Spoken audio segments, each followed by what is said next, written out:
In today's episode, we're going to explore the centuries-old debate surrounding the placement of a tzeirei or segol in the reading for Parshas Zachor, Zecher or Zecher. Through the lens of ancient Kisvei Yad and notable editions of Chumash, we'll investigate the origins of this confusion and the reasons why communities began reciting both versions and when this happened. We'll also uncover the deeper significance of the two versions of this divergence.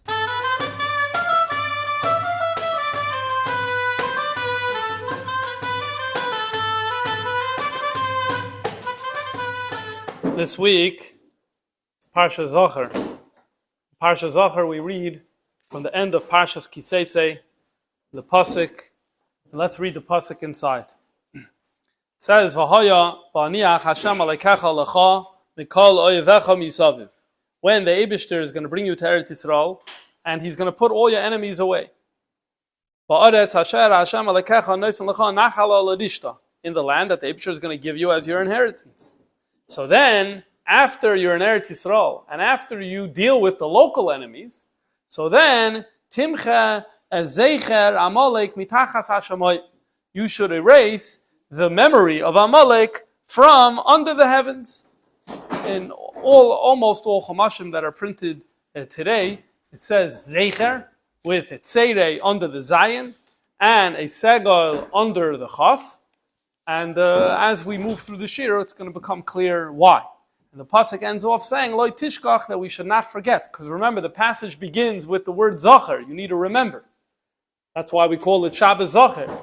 So because that is the case, the pasuk ends, "Lo tishkach," don't forget about this command, about this mitzvah. As you're probably well aware, when we read this pasuk, there's many different minhagim, but our minig is to read Zecher, Zecher. Then you have the pasuk in Parshas Shmos. This we're going to read on Purim in the morning. This comes from the end of Parshas Beshalach. There it says, right after the battle with Amalek, "Vayomer Hashem el Moshe," the Eibishter told Moshe, "Ksev zeis zikarim ba'sefer," write it down in a sefer.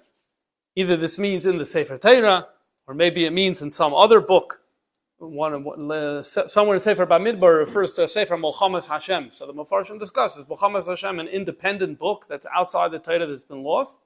Or is Mochamas Hashem the Torah itself? So it's the same thing here. When it says Basefer, is the tzivui here writing it in the Torah or in a different book? Either way, the Sim Ba'azne Yoshua, and tell Yoshua about this, who's going to bring the Yidden into Eretz Yisrael. So he needs to know, Ki machoy emche, that I will erase. Hashem is speaking here. I will erase Zecher Amalek, the memory of Amalek mitachas hashamayim. So there is a difference between the two psukim in that one presents God as the one who's going to do the work, and that's the one in Parshas Beshalach where it says Machoy Emche, and in Parshas Kisei it presents it as a mitzvah for the Yidden to do the work, and we'll come back to that later. But the common denominator between both of these psukim is that the confusion about the Zecher and the Zeicher reigns for both of them. And the minig to do both is true for both of them as well. As we'll read now in Sefer HaMinhagim, where the Rebbe clarifies what is the minig of Chabad when it comes to Parshas Zachor, when it comes to Purim, when it comes to Shabbos Parshas Beshalach, when it comes to Parshas Kisei. The Rebbe writes as follows: B'kriyas Parshas Zachor u Parshas Teitzei, when we read Zachor and Teitzei, V'chein b'kriyas Purim and Parshas Beshalach, and when we read the other two, Purim and Beshalach, so this is how we do it. Zecher Amalek b'tzeirei, one view says you're supposed to do it with a tzeirei. Oy b'segel, another view says you're supposed to do it with a segel. So yesh bazeh minhagim shoinim, there are different minhagim. And the Rebbe writes, V'lo shamati hoyra bazeh, I did not hear a clear directive on what we're supposed to be doing in these instances. What does the Rebbe mean by this? In 1941, the Rebbe was working on the publication of the Siddur Torah, and they were going to print a new Siddur here in New York. And the Rebbe was the lead editor of this work. There were many different questions about Minhagim and about the Nusach that the Rebbe wanted to address. And the Rebbe prepared a long list of all of these questions. And the Frierdiker Rebbe, at the time that the Rebbe was working on this, the Frierdiker Rebbe was in Morristown. And the Rebbe went special to get answers to many of these questions. And he prepared the questions, And then when he got the answers, he wrote the answers on the side, and that ksav has been preserved to today. On that list, there's also the question of how to spell the word Zecher Rav Tuvcha Yabiu in Ashrei, as well as Zeicher in Parshas Kitzeitze and Parshas Beshalach. But in the column where the Rebbe left to provide the answer, there is no information there. In other words, the Rebbe didn't have a chance to ask that question. It's not entirely clear why. And so he never heard from the Frierdiker Rebbe a clear directive on what to do. So therefore the Rebbe is going to suggest what we should do. The Rebbe writes, it seems proper that we should do both. We should say Zecher, we should say Zeicher. And the tone of the writing here, and especially the footnote, it seems that this is about being safe. It's about covering all of our bases. Given that there are opinions that say this way and that way, why not go that extra step and be extra careful? When did the Rebbe write this? The Rebbe, although it's printed, Sefer HaMenhagim was printed in Toshen Chavav, the Rebbe had written this much earlier. In 1955, the Kahas put out a Maimer of the Tzemach Tzedek on Purim, and it was in the back of there, the Rebbe put some Menhagim B'negei to Purim, and that's where the Rebbe wrote this. The Rebbe wrote this in 1955. Okay, then the Rebbe says, we're going to do both, but it's going to be different. Parshas Tzeirei is going to be one way, and Parshas Beshalach is going to be another way, which is therefore why Parshas Zachor is going to be one way, corresponding to Tzeirei, and Purim is going to be another way, corresponding to Beshalach. And here the Rebbe writes as follows. But Parshas Zachor and Parshas Tzeirei say Zecher, Zecher, Zecher. Purim and Parshas Beshalach say Zecher and Zeicher. Now the question that we have to deal with is the following. Number one, why do we have this confusion, b'chlal, about the spelling of this word? Are we able to trace a little bit about the confusion? Do we know where the confusion started? That's one thing we need to look at. A second thing we need to look at is how did this minig develop of doing both? And the third thing we need to look at is what is the cheshbin about doing kiseitze in one way and doing Parshas Beshalach in another way. So we're going to begin with the Mishnah Brura. The reason we're going to begin with the Mishnah Brura is because this is the first written source that I was able to find that actually talks about a custom of doing both. Now this Mishnah Brura was printed in the late 1800s to early 1900s, depending on each volume came out in a different year. So this is a relatively recent sefer. And again, before that, we don't find svarim. We have many svarim on halacha and minig before. We don't find svarim and halacha and minig say that, by the way, for Purim or Zecher or whatever it is, make sure to do both. But the Mishnah Brura says you should do both. His lashon is as follows: Some people say you got to do Zeicher. That you have to do Zecher.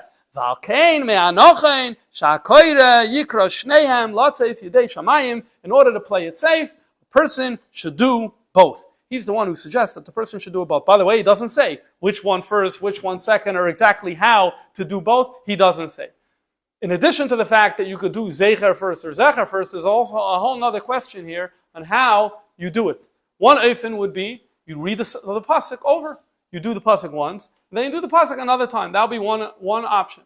Another option would be to do it by phrase. What would it mean by phrase? So it's like Purim in the Megillah we do, V'ish lo yamad bifneim, V'ish lo yamad lifneim, or whatever the order is, I don't remember. But the bottom line is, we don't read the whole pasuk again, and we don't just do one word. We do a phrase. It makes sense. V'ish lo yamad bifneim, V'ish lo yamad lifneim. So that could have been here as well. You could read, Timcha Zeicher Amalek, Timcha Zecher Amalek. Okay, so that's another valid option, and we'll see it's going to come up. And then the other option is to just do it by word. So there's really a lot of options on how to play it safe over here. In the body of the Sefer HaMenhagim, the Rebbe does not say exactly how to do it, and in the Mishnah Brura as well, he does not say how to do it. Let's continue. The truth is, we're able to see that the minig of doing both existed before the Mishnah Brura. Although Mishnah Brura is the first printed source that has it, we're able to see an earlier source. Who's this earlier source? Rabbi Avraham Chaim Noah.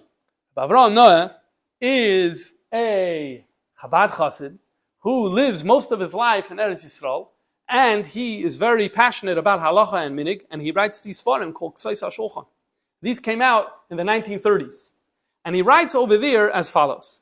V'ro'isi medaktekin shekoidim pam achas b'tzeirei hazayin shel Zeicher, upam achas b'segol. I see people who are very careful about mitzvahs, and they're careful to do it twice. They do one time Zeicher, and another time Zecher. How do they do it? So he says as follows. when they read Parshas Beshalach, so they read it anyway. They read the pasuk twice. Once they read it for Shvi, and once they read it for Maftir. Likewise, when they're reading the Parsha of Kiseitze, meaning on the week of Shabbos Parshas Kiseitze, again you read it twice. One time for Shvi and one time for Maftir. So therefore, they do one way in the Shvi, and another way they do it in the Maftir. That's his way of doing it. However, that doesn't work on Purim and on Parshas Zachor, because Purim and Parshas Zachor, we don't read it twice. So he says, what do the Medaktikin do over here? Kishakoyrim Parshas Vayavai Amalek bePurim, uParshas Zachor b'Shabbos shelifnei Purim. What do they do? Choizrin teves kimacha yemcha Zeicher Amalek v'teves timcha Zeicher Amalek. Indeed, they do the whole phrase. So what they do is they read kimacha yemcha Zeicher Amalek, macha yemcha Zeicher Amalek, or timcha Zeicher Amalek, timcha Zeicher Amalek. And that is the way they do it. So he prints this in the 1930s. However, he wrote footnotes. And in the footnotes, he tells you why he's suggesting, the truth is, he doesn't really suggest that people should do it. But he does praise it as this is what the Medaktikim are doing. And in the back, he has footnotes where he writes the justification. Look what he writes. He writes, I asked the Chassid, Reb Shmuel Tanchum Shachat. Reb Shmuel Tanchum Shachat passed away in the early 1930s. And he was a koyre b'Torah l'mayla mishishim shana. He's reading the Torah going back to the 1870s in Yerushalayim. The Gam hu amar li shaminig likro is based upon me. He said that the minig is of Chabad Chassidim in Yerushalayim is to do it 2 times. The shuv sha'alti es harav ha'chassid Deber Shapiro. He asked this fine chassid. Shaya koyre b'Torah etal hagoyim b'al Torah's chesed. And why he's important? The reason he's important is because he was the Ba'al by the tzeirei Chesed. Who's the tzeirei Chesed? The tzeirei Chesed is the name of his sefer. It's a Shalos Shuvas for him. His name was Shneir Zalman Fradkin. He passed away in 1902. It's a Chassid of the Rebbe, the Tzemach Tzedek, the Rebbe Marash, big goin, very big goin. The Fitik Rebbe speaks about him in the Sichos and the Rishimis. And to the end of his life, like many Rabbanim, they would go retire in Eretz Yisrael. So he left Europe. He was a Rav in numerous cities in Europe, and he left and he went to Eretz Yisrael. So he says that Rabbi Shapiro says that he was the Baal Koida by the tzeirei Chesed. V'amar li, and the tzeirei Chesed, Shneir Zalman Fradkin said, Tziva alav b'feidish sheyikra shnei pa'amim. He said you need to do it 2 times. And therefore, Reb Chaim Noah finishes off and says, Haminig shenispashet eitz al anash. If you want to know what the minig, the well-established minig by Anash in Yerushalayim is likrois beis pa'amim, and he's gathering evidence and research that this is that way. This is the way it is in 1930, but it goes back earlier, considerably earlier, many decades earlier, where there is this interesting custom of doing it, of trying to be careful and doing it, of doing both oifan. Okay, fine. So these are some of the basic sources and where we see where they're doing it 2 ways, which, as we know, the Rebbe is following in this path. The Rebbe is saying in 1955 that we should more or less follow this path of the Mishnah Berurah, follow this path of the Kseis HaShulchan, of Reb Avram Chaim Noah. However, the question we want to ask at this point is what was going on in Lubavitch? What was going on in Russia? Was there a custom to do it 2 times, Zecher, or not? So Reb Chaim Noah had at his disposal in Eretz Yisrael some Hasidim. He was born and lived most of his life in Eretz Yisrael. There were some Hasidim who were in Lubavitch and who were there. So he said, you know what, let me go ask them. And he writes, V'achrei kosvi kol hanisker liel. After I wrote all of this, Dibarti baza, I spoke to the Chassid, the Reb Alter Simchavitz. Reb Alter Simchavitz, he passed away in 1939. He was in Lubavitch and later was the Mashpia and Teiras Emes in Yerushalayim. So he asked the Baalter, how was it done in Lubavitch? V'amar li tekef, and he immediately said, meaning he didn't have to think about it, it seems to him, barur, pretty clear, in Beshalach, they would read Zecher, and Parshas Kiseitze, they would read Zeicher, and that would carry over to the Kriyas of Purim and of Parshas Zachor. Okay, so now he's suggesting a certain path, which really took root, as we know now, in Eretz Yisrael in a very strong way, and he still thinks that's the right way to go. he concludes in saying, it's a good idea. I like do both. Why? We call suffix, so we can be careful about any suffix that we have. This is his own words. No, not Alter some codices. This is Reb Chaim Noah finishing off and saying on his own that he, despite the fact that this report on Lubavitch, this is the way he wants to do it. And what's interesting is, there is a mimer from the Alter Rebbe. We know the Alter Rebbe used to say a very short maimarim. It's a very short mimer of the Alter Rebbe. It's not like all the maimarim. It's not in the Alter Rebbe's handwriting. It's also not from any of the reliable chayzrim. It's not like the Mittler Rebbe would write maimarim. The Tzemach Tzedek would write maimarim. Pinchas Reizes would write maimarim. This is a ksav that it's not from one of the reliable chayzrim, but it exists. And in fact, a few different manuscripts of this short mimer have been identified. And we'll read it. Well, let me tell you what we're going to find there. What we're going to find there is kind of corroboration for what Alter Simchavitz is saying.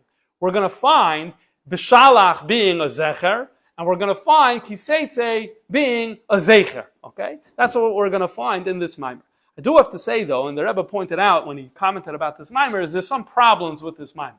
There's at least two fundamental issues in how this mimer is written down, the assumption being that the person who wrote it misunderstood something or didn't document it properly, and we'll notice those as we go. But it shouldn't matter because the central point is going to lead us in the same direction, in the direction we're going. That again, Bishalach is going to be a Zecher, and Kiseitse is going to be a Zeicher, and the Mashmos is going to be one time only, the way Alter Simchavitz told us what he remembers from Lubavitch. So the Maimer goes as follows. One pasuk says, I will, God is speaking, I will obliterate Amalek. That sounds like God has to do it. However, then we have the pasuk in Kiseitse that says, Timche es Zecher Amalek, that you should obliterate Amalek. It sounds like this is something that we need to do. So what's going on over here? This is a question already. The Medrash asks. It offers some interesting questions. I saw Abarbanel ask this question also, and he offers a very interesting answer. He says, here the Torah is hinting that although there's a mitzvah to the Yidden to do the job, Hashem knows they're never going to finish it. Like with the famous story with Shaul, where he didn't successfully do the mission, and likewise with Mordechai and Esther, dealing with the Amalek in their generation, they didn't finish it, and likewise it will never. So yes, man has the command, but God is essentially hinting that he's going to have to finish the job in the end of days. Okay, that's Abarbanel's answer. Alter Rebbe gives an answer in Avodim. So let's read what's the answer of the Alter Rebbe in Avodim. V'inyan kachu, it goes as follows. And here we come to our first problematic line. What he says is, Zeicher Amalek ukri uksiv. We have a kri and ksiv issue when it comes to Zeicher Amalek. No, we don't. We don't have a kri and a ksiv issue. A kri and a ksiv issue is when the text says one thing, and it's supposed to say that, and then at the same time, the tradition is to read it in a different way, and you're supposed to do that. And yes, it's a fascinating topic. Why do we have that? But although there's going to be different sides in the discussion here, no one thinks that Zeicher or Zecher is a Kri and Ksiv issue. Either it's supposed to say it and you read it that way, or it's supposed to say it the other way and you read it that way. No one thinks that there's a conflict between how it's supposed to be written and how it's supposed to be said. Okay, so that's a little bit inexact in terms of what's happening here. Let's continue. So how are we going to understand this line? Let's just rephrase it as follows. There is a conflict in how we're supposed to be saying this word. Let's just repackage it like that. Okay. Chad b'nikud segol, v'chad b'nikud tzeirei. One time in the Torah it's supposed to be a segol, and one time in the Torah it's supposed to be a tzeirei. Okay, fine. Now he explains, what does this mean? Hine segol meramez al ava. Segol represents love. Why? Because segol represents chesed. And we know the sphera of chesed is linked to the sphere of love, and so therefore the codices of a segol, it is known as love. Okay. Why? The beer? Who cares? Let's suspend our judgment right now. Let's just accept that segol is chesed, and let's move on. Then, and now we come to the second problematic line in this mimer. Shva is yira. Shva is yira. We're not talking about shva here. We're talking about a tzeirei over here. In fact, the line earlier he himself wrote in the mimer, the Rishima wrote, segol and tzeirei. So all of a sudden, why are we getting a shva? Now there is a similarity between the shva and the tzeirei in that these are two horizontal dots and those are two vertical dots. So maybe that's part of the confusion here. Either way, when we're reading this mimer, we're going to pretend it says instead of shva, we're going to pretend it says tzeirei, and that's going to be our solution moving forward. So the tzeirei is yira. So what does this mean? What does this mean that I have over here ava and yira? Now remember, the context is Amalek. So here let me summarize a little what he says outside. He says as follows. What's Amalek ava? What's ava Amalek? He says ava Amalek means the following. It means when a person is doing a mitzvah and they're doing it for their own for their own reasons, ulterior motives. His lashon is she'oisem legarmayu. You're doing it for yourself. So he calls that that's Amalek, and it's ava because I love it, right? I love, but and that's what's leading me to do a mitzvah. Okay, but ultimately you're doing it for a motive. So he calls that's an ava problem. What's a yira problem? So here, the yira, he frames it a little different. He says this, let's read inside. Aval ha-yira ra, dahainu ha-mitzvahs loisase, hi lanu limchais. Sorry, let's go back up a line. We can't skip this. We have to read it inside. Dahainu ava shu ha-mitzvah she'oisen legarmaya. When it comes to ava, mitzvahs that we do for our own benefit, that's pchinas Amalek. She'oisen l'shem pniya, we do it because we have a certain motive. Loitziv Hashem lanu limchais. That's the Zecher. That's the Zecher. Because Zecher is again Ava.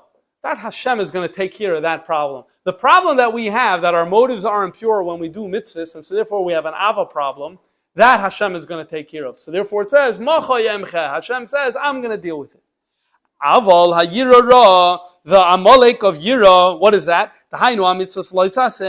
When it comes to avoiding doing a negative act, that he lanu limchais. That's up to us, because that's ra gamor and muchrachim anu latzais me'ara. We have to get out of it, and so therefore he says he has two categories. One is refraining from real avedas. Somehow that's Zecher. Okay, worrying about your motives. Somehow that is Zecher. So who is going to clean up the Zecher? Who's going to clean up your motives? God. Don't worry about it. Who needs to make sure you don't fall into schmutz, that you don't actually make a real boo-boo, a real mistake, a real navera? That's you, timcha, as Zeicher, when it comes to the two dots, because the two dots, that represents staying away from real avedas. That's why it says Zecher Amalek as a tzeirei, ba'atzmam, you need to do it. However, the issue of motives, the hainu mitzvah l'shem pniya, ain't koyach b'yadeinu limchais. We don't have the ability to erase this problem. That we're doing the mitzvah purely. It's going to be a worst case scenario if a person says, you know what, because I can't do it purely, I'm not going to do it at all. He quotes the lashon of the Gemara that you're going to be kireach mikanu mikan. This is the metaphor that the Gemara uses for a man who's married to two wives. And one wife, the younger one, is pulling out his white hairs, and the older one is pulling out his black hairs. So it ends up being that his kirech becomes bald from both sides. So if a person says, right now their motive isn't good, so you're going to say, okay, so you have one problem. Now you're going to say, so I'm not going to do the act. So now you're going to still have the same motive problem. It's not like you're going to become pure. So you're going to still have the same motive problem, and now you're not acting, so you're kirech, mikan. No, we can't open up that door. A person continue doing nice and toivim. Don't worry so much about the kavanas and all of that. That's why we say God is going to take care of the segol, because it's biyad Hashem limchois ha'ava. He's the one who's going to erase the problem of motive. When Kishiyava Mashiach Tzidkenu b'mheira v'yameinu, aval achshav ein lanu vatal ha'mitzvahs. Don't worry about that. Even if you have an ulterior motive, go ahead and get it done. Okay. So what do we see here? We saw a beer, and all of a sudden the beer lines up in a certain way. When you're reading Parshas Kiseitze, and the Parshas Kiseitze, it clearly puts the onus on you. He says, the onus on you, that's a Zecher. That's only two dots. That represents the Aveda of you staying away from real negativity. That has to be a tzeirei, he says. When you come to Parshas Shmos and we see God is doing it, you're not doing it, that's about motives. That's not in your hands. Don't worry about it. And that is a Zecher. What do we have here? we have, it seems, Alter Rebbe, probably on a Parshas Zachor, said a mimer 1 year where he was giving justification and explaining in Ba'avodah the minig of Liyadi, Liyashna, wherever he was at the time, of doing Zecher for B'Shalach and Zeicher for Parshas Kiseitzei, which is exactly what Alter Simchavitz said he remembers from when he was in Lubavitch, as he said, B'Shalach got a segol and Kiseitzei got a tzeirei. And this explains why, when the Rebbe said, first of all, the Rebbe said we should do both. Why we should do both? Let's be careful. Remember, following already, we saw that the Rebbe Avram Chaim Noah said to do that. We saw the Mishnah Berurah said to do that. Okay, so now that you're going to do both, there's different oifanim. The main oif you need to figure out is which one should go first. So now you understand why the Rebbe said, when it comes to B'Shalach, you're going to do your Zecher first. Because that's primary based on this mimer evidence that we have, this a little bit problematic mimer, but nonetheless, it's evidence. And so therefore, we're going to give primacy to Zecher for B'Shalach, and we're going to give primacy to Zeicher for Kiseitzei. And that's what the Rebbe writes in a footnote to this whole thing when he wrote it in 1955, and then later in Sefer HaMinhagim, that footnote is there explaining that this is the reason why this is done. Along the way, the Rebbe says that the idea from that Rabbi Noah brings, that if you're doing it Shabbos, not Purim, not Zecher, but on Shabbos, B'Shalach, and Kiseitzei, then you have an easy solution, because you do one for Shvi, one for Maftir. The Rebbe says, I disagree with that. Because at the end of the day, the main Kriya is Shvi, so you got to get Shvi right. And if doing it right means doing both, so then you need to do both for Shvi. And once you're doing both for Shvi, so you're not going to do both for Maftir. So therefore, you need to do both for Shvi, you need to do both for Maftir. The Rebbe also gave us the order, but again, in the Sefer HaMinhagim, it does not say clearly whether that means doing the whole pasuk again, whether it means doing a phrase all over again, or whether it means just doubling the word. It happens to be that in the Rebbe Shul, it was always done in this way of repeating the word, just the word, Zecher, Zecher, Zecher, Zecher, Zeicher, Zecher, or Zecher, Zeicher, and that indeed is Minig Lubavitch, the way it is today. Now, when the Rebbe published this in 1955, we'll give 1 second. When the Rebbe published this in 1955, there was people started writing in. This is news to us. Doing both? We never heard of this. As you know, Alter Simchavitz would have told you it was news to him. There are at least 3 letters in the Igros Kodesh during the year, Tavshin Tez Zayin, where people wrote to the Rebbe and they were saying, where is this? This is new stuff. So in each time the Rebbe responded, yeah, I didn't hear from the Fidik Rebbe. I'm doing what I think makes sense to me. You're going to tell me in one of the letters he wrote that in Lubavitch they didn't do it that way? What they didn't do in Lubavitch is not a raya. Why? Because the Rebbeim in Lubavitch, they didn't exert control over every single behavior in the shul. The Fidik Rebbe said this many times. There were things that went on. The Rebbeim said, this is the way you want to do it. Fine, I'm here, I'm davening here. But it doesn't mean that he consented that his minig, which is why the Rebbe, when he was trying to identify Minhagei Chabad for Hayom Yom, so a project of the Rebbe, the Hayom Yom and later the Sefer HaMinhagim and the Haggadah Shal Pesach, we see the Rebbe was very interested in what Minhagim are and codifying what the Minhagim are. When the Rebbe wanted to do this, he was always asking the Fidik Rebbe. He wanted to know, because what people say happened in Lubavitch is not the best evidence. So the Rebbe wrote this in a letter. And then in another letter to Rabbi Yaakov Landau, who also wrote that this is new, this is not the way they were doing it. He actually had a different memory of how things were in Lubavitch. I'm not going to mention now because I don't want to bring confusion into the conversation. But one thing's for sure. He said it wasn't repeated. We never did the word 2 times. So the Rebbe said, I'm going to add now another reason why I'm suggesting to do it in a way where we do both words. The initial reason was, just in the language of the Rebbe Avram Chaim Noah, and the language of the Mishnah Berurah was in order to Latzis Yedei Shamayim. So the Rebbe is quoting them, so the Parshas is seeing that it's just about being safe. You want to do it right? The Rebbe says another interesting line, and here in the letter to Rabbi Yaakov Landau, he writes, it's al derech habir the iskan Rabbi Avua b'Keisari kedei lichlel kol haminhagim. He quotes here a Gemara in Rosh Hashanah. The Gemara in Rosh Hashanah talks about the way we blow shofar, the skiya, shvarim, trua, tkiya. Rabbi Avua is the one who said some people thought that trua meant shvarim. Some people thought trua meant trua. Some people were doing 3 sounds. Some people were doing 9 sounds. Rabbi Avua came along and said, let's turn this into one thing. This shouldn't look like the Jewish people are scattered and can't get their act together and don't have uniformity. And Rabbi Avua is the one who brought it together that we do a shvarim and a trua and a shvarim and a trua. So the Rebbe said, that's another reason why you have some people are doing Zecher and some people are doing Zeicher. And the language is, Lo yiru advarim kishtei teiros. It shouldn't feel like we have two different teiros. This is the Torah of the Ashkenazim, this is the Torah of the Sephardim, this is the Torah of the people in Eretz Yisrael, this is the Torah of the people in Goyla. It doesn't sound right. So it's better if, by adding, so now we're part of it. It mixes it more, it unifies, so to speak, Am Yisrael and what we're doing. And so that's a second factor that I've thought it's a good idea why to take on this mini. Seems like, based on all the evidence we've collected so far, it seems like in Russia, the Chassidim did not have a meaning to double the word. And as a matter of fact, it could even be that non-Chassidim also did. Mishnah Berurah is a very late source. And where do you have all the strong sources about doing it twice coming from Eretz Yisrael? The Ksais HaShulchan telling us this tradition. Can we make an argument that maybe this is where the minig really took off of doing it twice? Maybe it happened more in Eretz Yisrael than other places. Why would that happen? Well, the reason we could say that would happen is because of the following. Let's look. Here's a theory. Let's look at the following source. There's a sefer in 1832 printed in Russia that is called Ma'aser Rav. And this sefer Ma'aser Rav has the minhagim of the Gra of Vilna. The Gra had passed away some 33, 34 years earlier. But it has the minhagim. And look what it says. It says, Parshas Zachor, he was koyre ba'atzmai ha'parsha b'Torah. The Gra would read it on his own.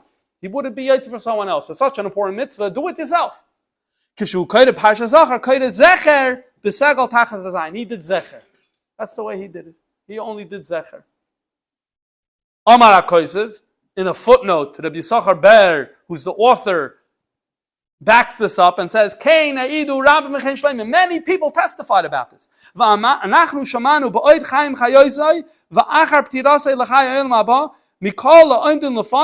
We heard about this while he was alive and after he passed away from all of the people. Shakara b'sheish nekudos, that the Gra always read it with 6 nekudos. 6 nekudos meaning each segol is 3. So Zecher, in other words, a Ma'aser Rav came and said, this sefer came and said, published in 1832, that the Gra said Zecher. Okay.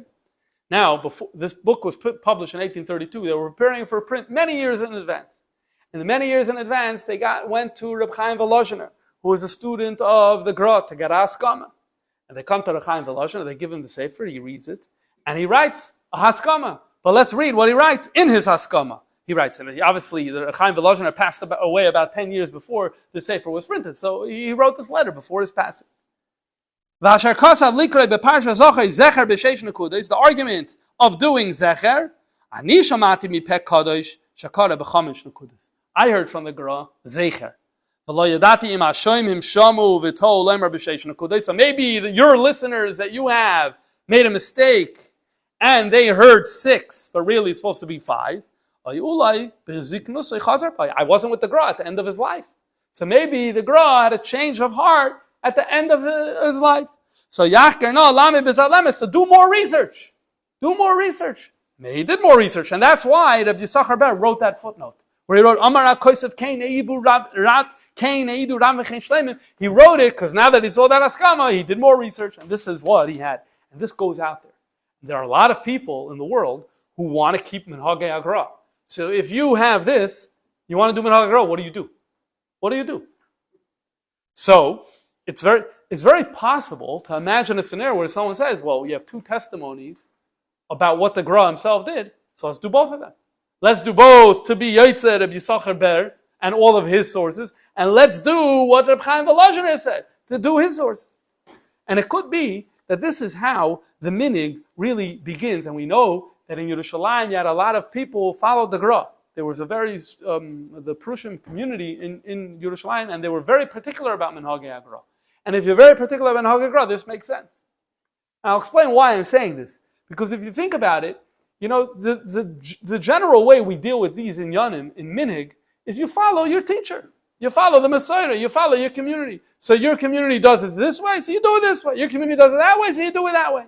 And that's the way it exists. Many, many issues in Halacha and Minig exist in that way. And you could have easily imagined that, okay, so how do you do it? You do Zeicher, okay, your traditions, you do Zeicher. You do Zecher, okay, your tradition, you have Zecher. And indeed, we have no evidence of anyone who's saying they're doing both. And the only place that the evidence surfaces of doing both is after this Sefer Ma'aser Rab is printed. And where is the strongest place it's happening is in Yerushalayim, where we know there's people who are followers of the Gra. Here it makes sense. You can't say follow your tradition of the Gra. What do you mean follow my tradition of the Gra? There's two. So what do I do? So you do both. So it could be. I'm not saying we have definitive proof for that, but you could be that this is how it really got started and how this Zehirus began. So now we come to the main question. The main question is, so what? Let's go back earlier. What do we taka have in the sources? What do we taka have in the reliable Chumashim, in the reliable Kisvei Yad, in the reliable Prince of Chumash? Is it Zeicher or is it Zecher? So now look at the other handout. So the other handout, the first image is an image from the Mikrois. It wasn't called Mikrois Gedolos then, but today people call it the Mikrois Gedolos. This is the Chumash that was printed by Yaakov ben Chaim. We spoke about him in the previous class. This is famous for, he's the one who had the Prakim, right? It's not mamish the first edition that had the Prakim, but we spoke about it in the previous class. A very famous edition of the Chumash 1524 in Venice by Yaakov ben Chaim. And if you look there in Parshas Beshalach, very clearly you're able to see that he has Zecher. Okay? If you look in image number 2 in Parshas Kiseitze, you're also able to see very clearly that he has Zecher. Now, he did a ton of research about getting these types of things right. Ton of research, getting manuscripts and looking and then trying to figure all this out, as he writes in his Hakdama. However, he didn't get everything right. There are many things he didn't get right. However, there's a Sefer that came out. There's a Yid who lived right after this Chumash came out. His name was Rabbi Yedidya Shloime Rafal Nortzi. His Pirush is called Minchas Shai, and it's still printed today in most Mikrois Gedolos Chumash. You'll still see the Sefer Minchas Shai. What's Minchas Shai? Minchas Shai is basically a commentary on Yaakov ben Chaim's Mikrois Gedolos, on all of his moles that he got wrong, to point them out. All of his chasers that he got wrong, to point it out. All of his seidas that he got wrong, to point it out. This is the Minchas Shai. Minchas Shai is a very, very reliable sefer, and I'll put it to you this way. When you have Yaakov ben Chaim's Mikrois Gedolos have one way, and Minchas Shai agrees with him, I think in almost every case, pretty much all of Ashkenazi Jewry follows that approach. And that's a very, very reliable thing. And that's exactly what happens here. You have on the one hand Yaakov ben Chaim. Now he may have made a mistake in both places, but he has Zecher. But the Minchas Shai doesn't comment. And again, anything he's ready to pounce anytime Yaakov ben Chaim made a mistake. And he leaves it alone, which tells you that the Minchas Shai accepted Zecher as being more authoritative. Okay. Is there any Zecher? Yes, there is Zecher. So the easiest way of doing this without pulling out thousands of manuscripts is as follows. In 1926, there was a man, last name Ginsburg, unfortunate story here, grew up a Yid, converted to a different religion, and became a big Bible scholar. And he printed in 1926, what he did was he went to the British Museum, and he looked at all of the Kisvei Yad that they had in their collection, which is more than 70 Kisvei Yad of Tanakh. And he looked for all these types of things. And he then used 12 different old prints, the first prints of Tanakh, between like the 1480s and the 1520s, till the publication of this Mikrois Gedolos from Yaakov ben Chaim. And he created a book. The text of the Torah is exactly the way Yaakov ben Chaim's Mikrois Gedolos is, which, by the way, is exactly the text of the Chumash that we use today, is pretty much, maybe with very few variations, follows the 1524 Venice Chumash, Ad Hayoim. That's how, generally speaking, the average Chumash does. So he republished that same text, but at the bottom he made footnotes. And in the footnotes, he basically lists and says, in this manuscript, and I'll list all of them, it's like this, it's like this, it's like that. So if you're looking here at image number 3, this is Ginsburg's Parshas Beshalach, and you'll see, it says Zecher in the text of the Chumash, but there's a circle over the word Zecher, and that tells you there's going to be a footnote. And it's footnote 14, that's at the bottom of the page. And he writes, Svarim acherim have Zecher, okay, with a segol. And then he counts them. He says, it's manuscript 11, and manuscript 12, and manuscript 17, and 22, and 12 manuscripts. 12 different manuscripts have Zecher for Beshalach. Then he gives you the prints. 1, 2, 3, 4, 5, 6. 6 of the older prints of Chumashim between 1480 and 1520 also had Zecher. This is what he does. There are many, many more manuscripts that had Zecher. In fact, the majority have Zecher. But the concept of Zecher, the reference using Zecher, does surface in a number of manuscripts. These manuscripts go back. Some of them are from the 1000s, 1100s, to 1200s. Each one of them, actually none of them are Zecher, it goes back to the 1000s. But 1100s to 1200s, where you have Zecher. What about in Parshas Kisei? So turn the page and look at image number 4. Here, interestingly, on Zeicher, he leaves no comment, pretending as though there is no manuscript and no print edition that has Zecher for Parshas Kisei, which is not true. There are some manuscripts, including ones that he was interacting with, and there are some prints that have Zecher. There are very, very, very few that have Zecher for Parshas Kisei, but they do exist. It's not entirely clear to me why he completely ignored it. Okay, fine. Now, let's go back to our handout and look at what the Radak has to say. Radak is going to tell us about this issue, about this conflict, about the fact that there are different versions of medieval manuscripts. Radak's living during the 1200s. And he's going to tell you that during the 1200s, you have some of them are like this, and some of them are like that. Radak wrote a sefer called Sefer HaSheiroshin. And in the erech of Zachor or Zecher, or whatever, that root word, he writes as follows. Timche Zecher Amalek b'sheish nekudos. Okay? Segol. Zecher. Aval lezecher kachoi, the pasuk in Tehillim, Kapitel Lamed, when you say lezecher kachoi, that's got to be lezecher, chamesh nekudas. And then he adds, v'leis kavasei. This is a term that Baalei Mesorah used to use. Leis kavasei means that is the black sheep. That is the outlier. The only time you have zecher in Tanakh is lezecher kachoi. All the other ones are zecher. That means B'shalach is going to be zecher. Kiseitze is going to be zecher. Keinu b'mixas asfarim. Radak telling you what I just quoted is in some biblical manuscripts have that note. Some biblical manuscripts are zecher throughout with one exception.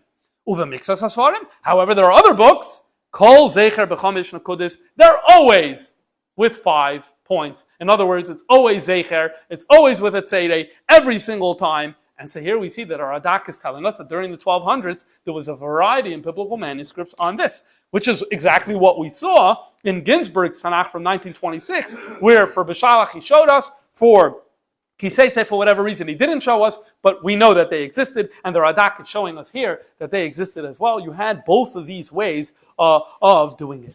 What if you go a little earlier? What if you go to that first batch, the oldest batch that we have today of codices that have nekudos in them? So the oldest batch, there's a few kisvei yad, well, 3 of the very famous ones. One is called the Leningrad Codex, and one is called the Sassoon Codex, which is actually up for sale now. We'll talk about it in a minute. And then you have the Aleppo Codex. So these are the oldest kisvei yad. They were all written somewhere in the area of Eretz Yisrael, the 900s, the 1000s. Some of them we know the date, some of them we don't. But these are the oldest ones.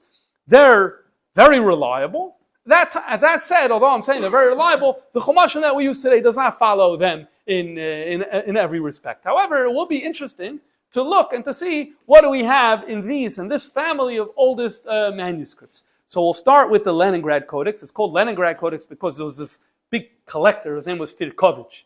Interesting man. Firkovich in the 1800s went to the Middle East, got this manuscript, realized it was important, brought it back to Russia, and so that's why it was in Leningrad for many years, and it's in Russia. The original is in Russia ad hayoy.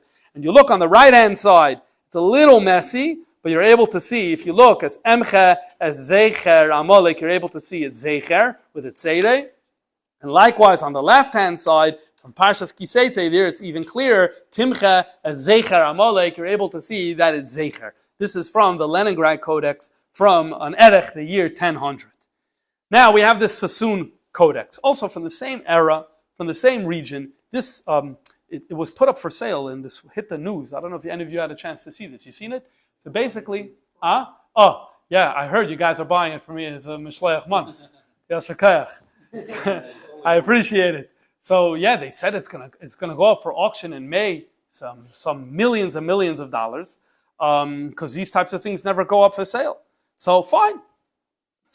written sometime in the 900s, very, very clear. What does it say? Parshas Beshalach, right here, you're able to see. Zecher Amalek, clearly with the tzeirei. Turn the page to see the image for Parshas Tzeirei. And here as well, Timcha es Zecher Amalek. I know there's the Lamed is covering, but you're able to actually know because they were careful to move the tzeirei over a little, and it's there. Zecher Amalek. Okay, so that's two. What about the Aleppo Codex? The Aleppo Codex also written in this time, and the Rambam used the Aleppo Codex for the Stumas and Psuchis and Hilchas Sefer Torah. It's a fascinating subject on its own.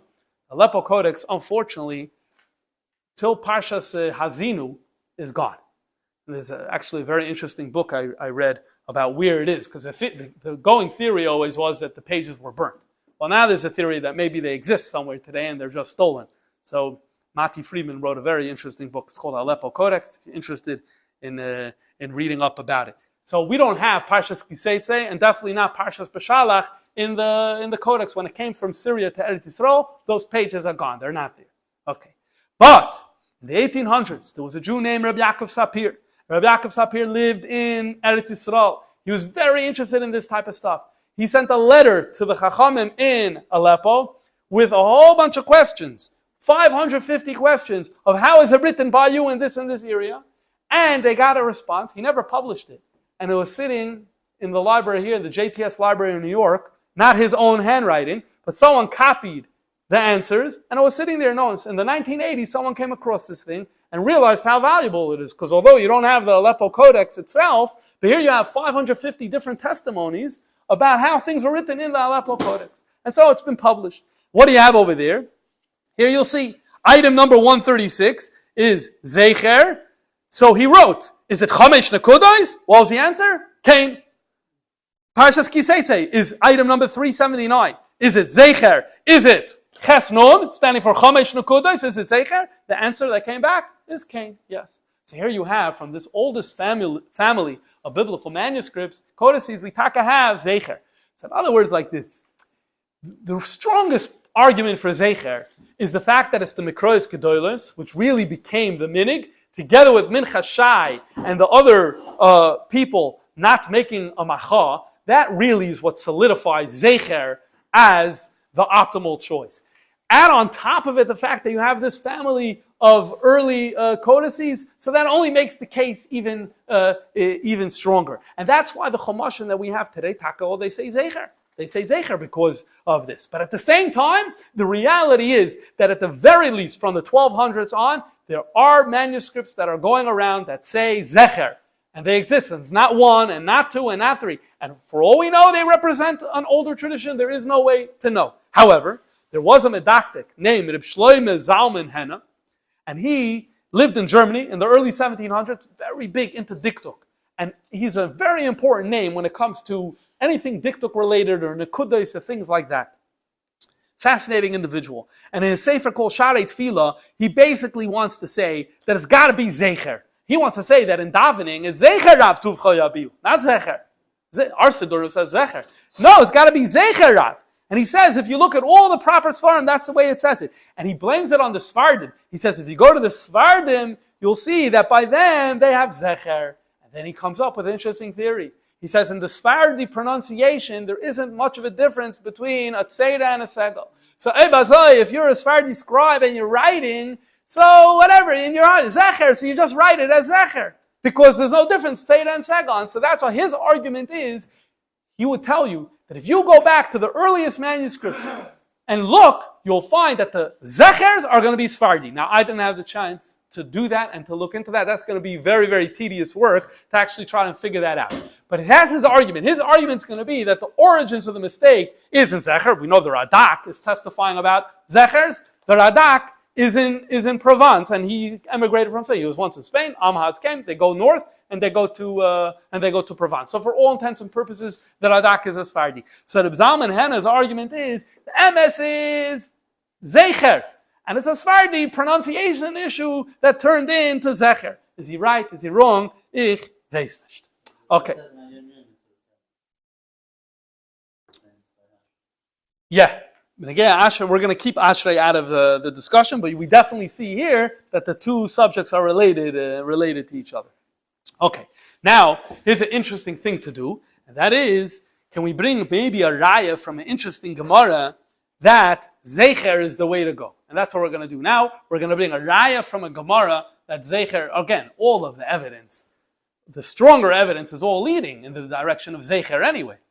But we're going to see a Gemara. The Gemara says as follows. Rav Dimi of Nardo, this is Gemara in Baba Basra, Daf Chof Aleph, Omid Aleph, says as follows. Rav Dimi of Nardo said that teachers need to be really, really careful about getting it right. I don't care how much material they cover. The reason is, Shabeshta, a mistake, kivan the all. I think we all can relate to this. A mistake, once it sinks in, it's very hard to get it out. And so therefore you need to be careful, move slower with the children, and learn it properly. And then the Gemara goes on to quote the following. It quotes a pasuk from Sefer Malachim that has Yoav fighting and killing all of the males in Edom. Now, I'm going to read this Gemara in accordance with the Maharsha. Edom is not Amalek. These are two different nations that don't need to be confused with each other. But at the same time, we're going to see that Yoav is going to be looking at the Amalek model when it comes to how he dealt with them. So it says he killed all of the males in Edom. Okay, the Gemara then describes and says he comes to David HaMelech, to the commander-in-chief, and he reports, I killed all of the males in war in Edom. So David asks, why did you do this? He says, because the pasuk says, Timcha es Zachor Amalek. Okay, it's a little hard. Really, it would have to be Schar Amalek, according to Diktuk. But let's forget Diktuk a second. Yoav said, what do you mean? It says in the pasuk, Timcha es Zachor Amalek. That's Amalek. So if for Amalek we're only killing the males, so for Edom also, I'm only going to kill the males, and that's why I only kill the males for Edom. So David HaMelech says, Yoav, go get your tuition money back. It doesn't say Zachor Amalek. It's not Zachor males. It says Vanan Zecher Karina, one of the two. Amarle, yeah, Ana Zachor Akriyan. I was taught by my teacher Zachor. He's blaming his teacher. He's saying, I was taught by my teacher Zachor. This is Yoav. He's a general many, many years later. And so you see the consequence of a mistake that seeps in. Okay. It's just fascinating, even if you stop right here. It happens to be that the very pasuk that we are so confused about, and that we have so many minhagim about, so Yoav and his teacher also got confused about it. Isn't that odd? It happens, it's a little odd. Okay. Now, there is a raya that some have tried to bring from this Gemara that it has to be Zeicher. Once you have this Gemara, it has to be Zeicher, it can't be Zecher. This was written by Rabbi Yosef ben Rafal. When the Vilna Shas came out in 1880, they had a ha'aris in the back from many of the Gdolim that lived in that era. He was a Rav that lived in Vilna at that time, and so his Hagais, his notes to the Gemara was printed in the Talmud Bavli, in the Vilna edition. And basically, they're trying to understand how this mistake happened. And the assumption is, he and other Mefarshim also make this assumption. The assumption is the teacher wasn't so out of whack. For the teacher to say Zachor doesn't make sense. We want to assume the teacher said the right thing, and it was the child. So then what was the mistake? So somehow there needs to be miscommunication. So how do we turn this into a story of miscommunication? So he says, the only way to really turn this into a story of miscommunication if you understand it as Zecher. Why is that? Okay, so we all know that if I say a kamatz today, you know exactly what a kamatz is. Say a patach, you know exactly what it is. Each name means a certain shape. The reality is that you learn Rashi in Parshas Miketz, you'll notice he's talking about the same codices that we're talking about, but he's using other names. So for tzeirei, Rashi on the word oichel. Rashi's on the word oichel. It could be oichel. It could be oichel. And Rashi says, there's two different ways of doing it, right? Oichel is kamatz katan. Oichel is patach katan. This is what Rashi says. So in other words, there's different names. So now if you have these other names, you could imagine. The teacher says, you read that word zayin, chof, resh, the zayin, under the zayin is a kamatz. It can mean two things. It can mean kamatz, the kamatz that we all know, which is but it also can mean a kamatz katan, which is a. So there you can understand how the mistake happened. The teacher said, it's a kamatz. He meant, it's a kamatz In reality, he meant it's a kamatz a. In reality, the student understood it's a kamatz and that's how we ended up having this problem where Zecher. Zecher, he read it as Zecher. Okay, so he thought it means male.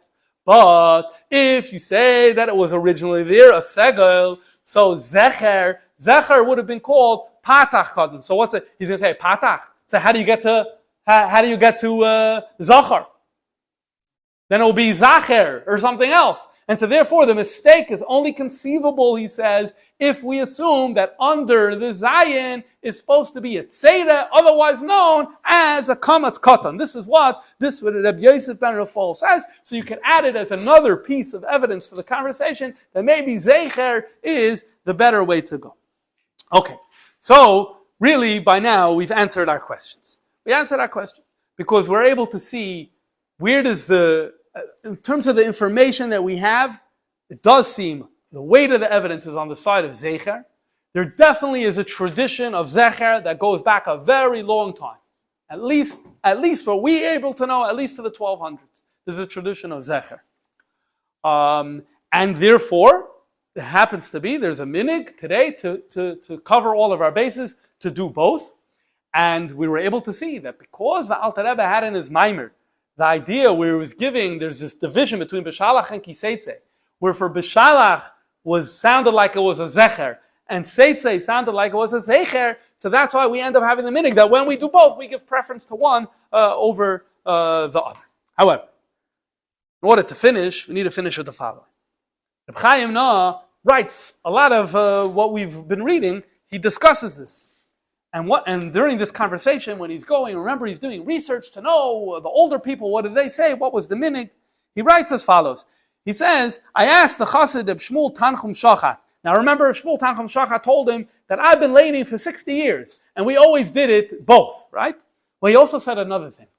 The Siperli, Shapam Achas, Sha'alu Alzeh, they asked the going of Shneir Zalman Lublin, Baal Teres Chesed. Remember, Shneir Zalman Lublin, his last name was Frantkin, but he was from the city of Lublin, so something he's called Lublin. He was a Rav in Lublin. So he came to Eretz Yisrael in 1891. The last 10 years of his life, he lived in Eretz Yisrael. Okay, so they loved having him there. They asked him the Shaila. Zecher or Zeicher? No, what do you say? Remember, my argument is, and in Yerushalayim, they were all koching about this. So they're all koching. A new person came. The Teiras Chesed, they asked him, and Eitan, no, what do you say? Heishiv loy, and the Teiras Chesed answered, Zecher, Zeicher, Ubelvad limches heite. Bezal loshen in Yiddish. Zecher, abi gut abnecken. Zecher, just do the job of a race. Just do a good job of racing Amalek. Zecher, abi gut abnecken. What was he trying to say? And the Rebbe, by the way, in Sefer Menhagim quoted this. What's happening over here? Yes, obviously we are very particular. We want to get the mitzvah right. We want to do it right. We want to read it right. The external part of the performance of a mitzvah is very important. But at the same time, we can never let that come at the expense of forgetting about the main thing of the mitzvah. And we know that Chassidus lays a tremendous emphasis on Amalek being relevant today. And we saw that in the Maimer. Different Maimarim speak about it in different ways. The Maimer that we saw was Amalek could either mean general concept of sin. That's one type of Amalek. And another type of Amalek is when you're in it for yourself. Self-centeredness, ulterior motives. And the avodah of battling Amalek and erasing Amalek is contending with that. And so if we're going to worry only about the Nekudas, but we're going to forget about the soul, about Upnek and Amalek, so then we're out of line. So Zecher, abi gut Upnek. Okay, so that's kind of the conclusion. Now a little bit of a postscript. In Tavshin Beis, the Rebbe spoke about this and imbued Zecher and Zeicher with significance, messianic significance. Very interesting. The hektim as follows. The halacha in Rambam Hochas Malachim Perek Aleph starts as follows. 3 mitzvahs the Yidden had when they come to Eretz Yisrael. First mitzvah, they have to appoint a king. Second mitzvah, they have to extinguish Amalek. Third mitzvah, they need to build a Beis HaMikdash. And it's in that order. The appointing of the king, Minui Melech Koidem LaMochamas Amalek, V'achras HaZerak Amalek Koidem Es L'Binyan HaBayis. So it's this, you need to first have a king, you then need to do the avodah of Amalek, you then need to have the avodah of Binyan Beis HaMikdash. So the Rebbe then takes this idea of Amalek being before Beis HaMikdash, and now is going to say that something similar is lost at Lavai. There's some sort of eradication of Amalek needs to happen in the future before the Beis HaMikdash HaShalishi is built. And once we understand that, then we could look at Zecher, and we could look at Zeicher, we could look at 2 dots, and we could look at 3 dots, and we could make this kind of make sense. And the Rebbe says it in two different ways. So we'll do both ways. The first way is as follows. Zecher with a tzeirei has two dots. So that signifies Mechias HaMolek Shekodma L'shtei Mikdashos Bayis Rishon Ubayis Sheni. Remember, Amalek needs to come before the Beis HaMikdash. So two dots in Amalek means Amalek, the avodah of extinguishing Amalek before Bayis Rishon, one dot, Bayis Sheni, the second dot.